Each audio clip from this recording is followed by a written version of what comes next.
everybody, my name is Dariela Gomez and I am a TAMU student majoring in elementary education. So today I want to focus on reading comprehension strategies because I know the importance of reading and I understand that sometimes kids don't understand what they're reading, they don't comprehend what's going on, and it's difficult for them to love reading because they just don't understand what's going on. So these are some strategies and activities that you can do to help your child or your student learn and get better at comprehending. So one thing I want to mention, well, two things I want to mention is one, that sometimes I see that when students are not comprehending something, it might be because of their fluency. So if they don't know what the words are, if they don't know what they're reading, it's hard for them to comprehend what they're reading because they're having trouble reading the words in the first place. And they're too focused on trying to read the words that they don't remember what's going on in the story. So one thing to practice for reading comprehension is the child's fluency. Give them sight words, give them activities to get better at learning the sight words. But another thing that we can do for reading comprehension, if they don't have fluency issues, is activities to have them comprehend and understand and remember what the story is about. So I'm going to be focusing on the lower levels today, but these activities can be done with any level. The strategy that I'll be teaching today and going over is called the BDA Strategy, which stands for before, during, and after. So before we start, I'm going to use this book as an example. I won't be reading it today, but I'll be using this book to go over the activity that you need to do before reading. So before we start reading, I usually give my students time to look at the pictures, to read the title, to go over the pictures in the story. We do a quick picture walk, which basically, if you haven't done a picture walk before, it's basically when the teacher or the child on its own goes over the pages, looks at the pictures, maybe predict what's going on, take a look at the words. I like to go over the picture walk with them, and I usually stop at the page right before the ending so I can have them kind of leave them with a cliffhanger, like, oh, what's going to happen? What do you think is going to happen? I usually don't show them the last page so they can be excited to read. So before we start, like I mentioned before, have the child read the title and look at the picture of the front cover. So in this case, the book is called Lost at the Fun Park. It's important for them to take a look at the title and to look at the pictures to make it fun for them and have them predict what might happen in the story. And it's like a little game. You can ask them at the very end, did you know this was going to happen? What was different? Or how did you know that this was going to happen? After that, have them look at the pictures. So in this case, you see that the little boy is worried and he's running away. It looks like he might be running fast because of something that's going on. He looks a little bit worried and scared. And if we put it all together, him he's looking scared and reading the title, it says Lost at the Fun Park, we can predict, or at least I'm predicting that he might be getting lost at the park. So that's a strategy you could do before. For the upper levels, you can do this KWL chart.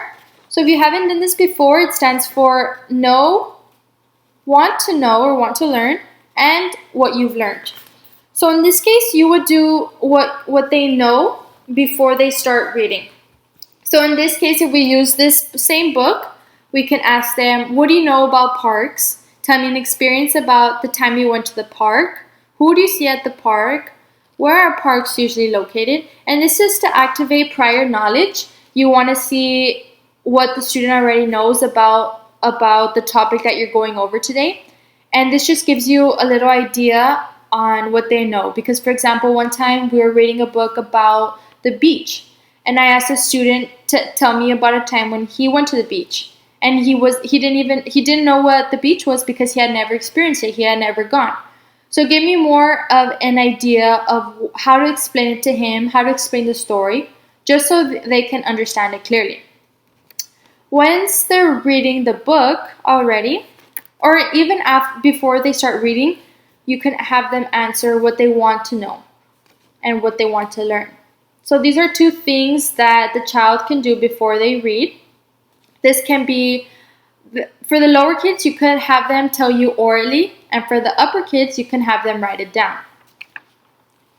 During the book, while you're reading, I want you to ask your student if questions like, who are the characters?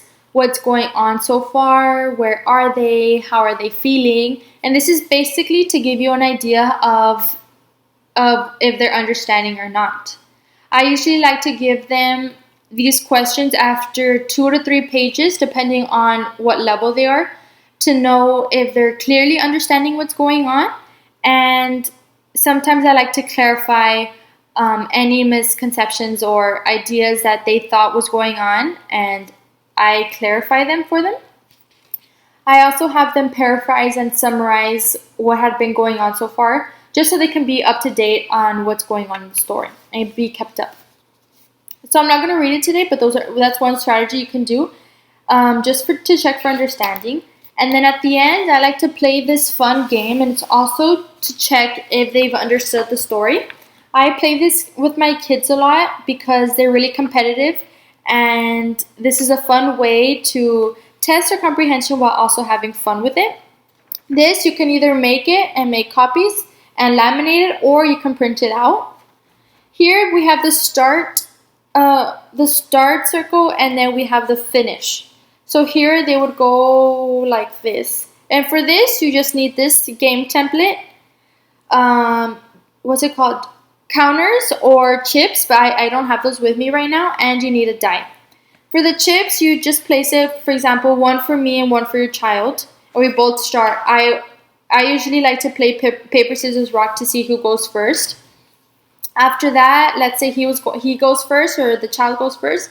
They roll the die, and let's say they get 3. So they move 3 spaces.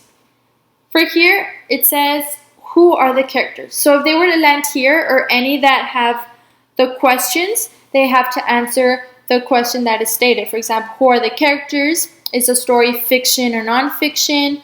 What was the problem? What is the solution? How are they feeling? And it's questions like that, just to check for understanding. I like to be a little bit more engaged with them and add a little questions myself. Well, not questions, but little comments. For example, go back 2 spots, skip a turn, jump 3 spots, and so on. Whoever wins, you can have them get a prize, or maybe just give them a thumbs up, a sticker, whatever it is. I also like to give them the story map. For the lower grades, you can have them draw a picture, because I know my students have trouble writing sometimes or can't express themselves clearly. So I have them draw a picture of what's going on. So here it says characters. So they would draw who are the characters that came out, or just the main character. The setting, where and when did it take place, and then the plot, what happened in the story, and how did they fix it. So they draw a picture, and the kids love this because they love to draw and they love to color. So it's really fun for them. For the older kids, they can do the same thing, but have them actually write it down. They're better at writing, and hopefully they've already improved their writing skills. Or if not, they practice with it. They do the same thing, except they write it out. So for the characters, they can write all the characters and maybe add a descriptive adjective. For the setting, have them state when and where did it take place. And for the plot, have them write a summary or have them paraphrase what went on in the story. So these are some activities that you can do to check for comprehension. There's so many more, but this is the one I like to focus on because I noticed that it works really well with my students. I'll be creating more videos, and hopefully you guys keep watching, and I hope you guys enjoyed this video. Thank you.